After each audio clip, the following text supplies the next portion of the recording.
Друзья, всем привет! Вы на канале Сладкий Мастер. Готовлю песочный торт пани Валевская, который был придуман в 18 веке и назван в честь известной польской графини. Торт получается настолько вкусный, что давно стал популярен не только в Польше, но и во многих других странах. Сочетание нежных песочных коржей с джемом из черной смородины, заварным кремом и меренгой с орешками делают этот торт по-настоящему королевским десертом. Торт готовится чем просто, несмотря на его многообразие из доступных продуктов. Давайте приготовим вместе торт пани Валевская со мной на канале Сладкий Мастер. Друзья, сразу хочу добавить, что вместо джема можно использовать просто перетертую сахаром черную смородину. Арахис предварительно раздробил блендером в крошку.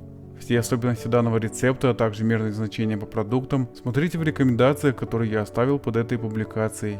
В муку добавляю разрыхлитель и недолго перемешиваю. Добавляю сливочное масло. Перетираю муку и сливочное масло руками, чтобы получилась крошка. Масло желательно из холодильника, но при этом не слишком плотное, тогда она лучше соединится с мукой. Вот такая масляно-мучная крошка получилась. В желтки добавляю сахарную пудру и ванилин. Перемешиваю венчиком в течение 1 минуты.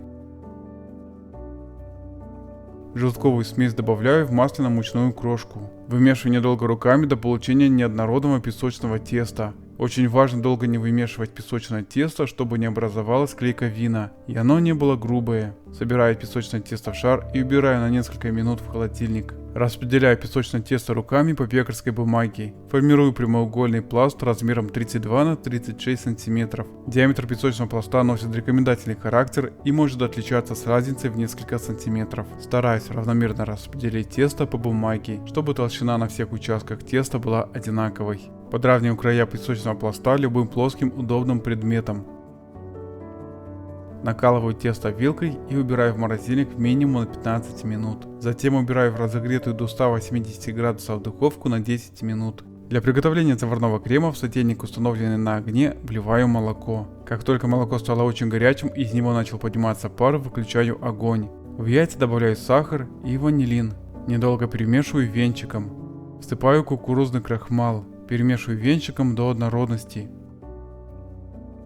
Не прекращая вымешивания, осторожно вливаю горячее молоко в яичную смесь. Переливаю молочно-яичную смесь обратно в сотейник и увариваю на слабом огне. Непрерывно мешая заварную основу до загустения. А при приготовлении заварной основы на электрической плите включайте мощность жарочной поверхности не ниже средней.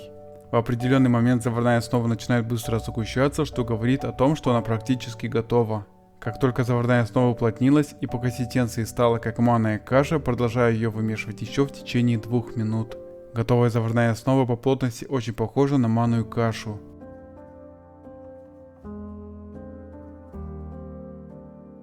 Перекладываю заварную основу в отдельную тару для остывания.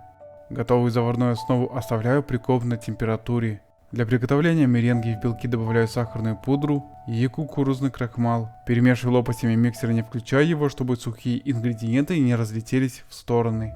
Затем включаю миксер и взбиваю белки на высоких оборотах до получения плотной меренги. А как правильно взбить яичные белки, вы можете посмотреть, пройдя по ссылке, которую я оставлю в описании по данной публикации. Правильно взбитая меренга имеет плотную текстуру и хорошо держится на лопастях миксера.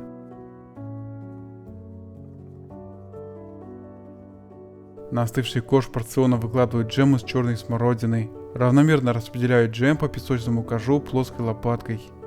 Сверху на джем выкладываю взбитую меренгу.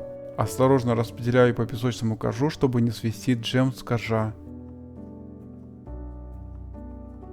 Сверху меренгу равномерно обсыпаю дробленым арахисом. Убираю противень в разогретую до 150 градусов духовку на 35 минут. Мягкое сливочное масло взбиваю миксером не менее 3 минут, чтобы оно стало пышное и светлое.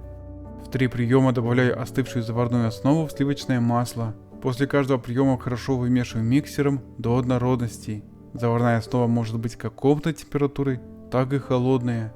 Как правильно хранить и восстановить заварную основу, вы можете посмотреть в рекомендациях по данной публикации. Невмешанные остатки крема снимаю со стен чаши силиконовой лопаткой. Окончательно взбиваю крем до однородности миксером. Готовый заварной крем получился пышным и отлично держится на лопастях миксера. Остывший торт разрезаю поперек на 2 половины. На одну часть торта порционно выкладываю весь заварной крем. Равномерно распределяю крем плоской лопаткой по всей площади отдельной половины. С помощью удобной помощницы перекладываю половину торта без крема на вторую половину поверх заварного крема. Выравниваю торт лопаткой, кремом, который вылез из торта наружу. Осторожно перемещаю торт на доску. Накрываю торт оставшейся пекарской бумагой, загибая ее к торту. Убираю в холодильник, чтобы он напитался и стабилизировался минимум на 5 часов. Мой торт простоял в холодильнике всю ночь до самого утра. Он хорошо напитался и стабилизировался. Песочный торт пани Валевской — это невероятно нежный торт, который просто тает во рту. Рассыпчатые коржи очень гармонично сочетаются с запеченной меренгой, а яркий вкус джема из черной смородины еще больше подчеркивает его изысканное происхождение. Неудивительно, что торт родом из Польши завоевал симпатии во многих странах мира, а в некоторых странах торт пани Валевской считается фирменным десертом и подается с особенным оформлением. Попробовав однажды этот торт, я просто влюбился в него с первого кусочка, и теперь готовлю его всегда, когда ко мне приезжает большая компания, ведь такой торт нравится абсолютно всем. Обязательно приготовьте торт пани Валевской для своей семьи, и они попросят повторить этот шедевр. Рекомендую торт пани Валевской горячему крепкому чаю. Спасибо, мои дорогие, за подписку, лайки и комментарии, тем самым вы продвигаете канал.